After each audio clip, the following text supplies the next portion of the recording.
Hello बच्चों, let's read this question. The question says what type of bonds are broken when water evaporates.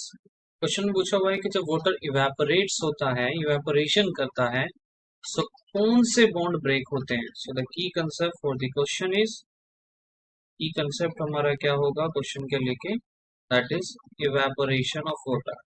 Okay, evaporation of water. Water का evaporation की हम बात करें, देखिए, evaporation of water को समझने के लिए हमें सबसे पहले समझना है हमारा जो वाटर है उसका स्ट्रक्चर कैसे होता है.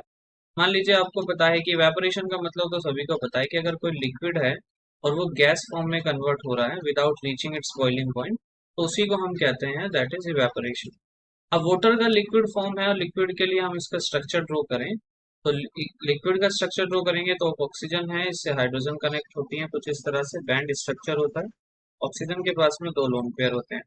ऑक्सीजन एक ज्यादा हाईली इलेक्ट्रोनेगेटिव सब्सटेंस होता है जिसकी वजह से हाईली इसके पास में पार्शियली नेगेटिव चार्ज जनरेट होता है, और हाइड्रोजन के पास ऐसे भी पार्शियली होता है. एक और मॉलिक्यूल मैं कंसीडर कर लेता हूँ अपनी तरफ से जो कि वाटर का है, तो ये हो जाएगा ऑक्सीजन एंड सॉरी, ये हो गया ऑक्सीजन और ये हो गया आपका हाइड्रोजन. This is hydrogen. तो ऑक्सीजन के पास में लोन पेयर जो है प्रेजेंट होते हैं, इसके यहाँ पे जो हाइड्रोजन है एक तरीके से इलेक्ट्रोपॉजिटिव नेचर अपना शो करता है. तो इलेक्ट्रोपॉजिटिव नेचर शो होने की वजह से क्या होगा, इनके बीच में एक हाइड्रोजन बॉन्डिंग डेवलप हो जाती है. This bonding is known as hydrogen bonding. ठीक है, ये हाइड्रोजन बॉन्डिंग इसमें जनरेट हो जाती है. सिमिलरली एक मॉलिक्यूल हम और बना लेते हैं जिससे कि हमारा और क्लियर हो जाएगा. तो यहाँ पे हमारे पास हो गया दूसरा एक molecule oxygen and this is the hydrogen जिससे अटैच है. इन ऑक्सीजन के पास में लोन पेयर्स हैं, तो ये क्या होंगे, फिर से यहाँ पे एक हाइड्रोजन बॉन्डिंग डेवलप होगी इस हाइड्रोजन के साथ. अब होता क्या है कि ये अभी हमने जो एक तरीके से स्ट्रक्चर यहाँ पे बनाया है, ये स्ट्रक्चर है हमारे पास लिक्विड का. और जब हम इसको इवेपोरेट करते हैं, तो इवेपोरेट करने के लिए जब हमने इसको इवेपोरेशन के लिए रखा, तो इवेपोरेशन में होता कुछ इस तरह से है कि ये जो हाइड्रोजन बॉन्डिंग होती है ये डिसोसिएट होना शुरू हो जाती है.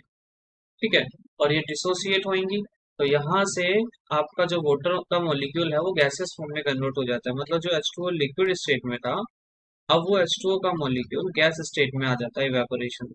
तो यहाँ से यहाँ तक पहुंचने के लिए उसका जो बॉन्डिंग ब्रेक हुआ वो कौन सा हुआ, अब आप आसानी से बता सकते हैं. तो बॉन्डिंग ब्रेक हुआ है इसके अंदर, that is H bonding. Hydrogen bonding इसके अंदर ब्रेक हुआ है. और इसके अकॉर्डिंग आप कहेंगे डायरेक्टली कि भाई अगर वाटर का पूछा जाता है कि कौन सा बॉन्ड टूटता है वाटर इवेपोरेशन में, so the final answer is H bonding.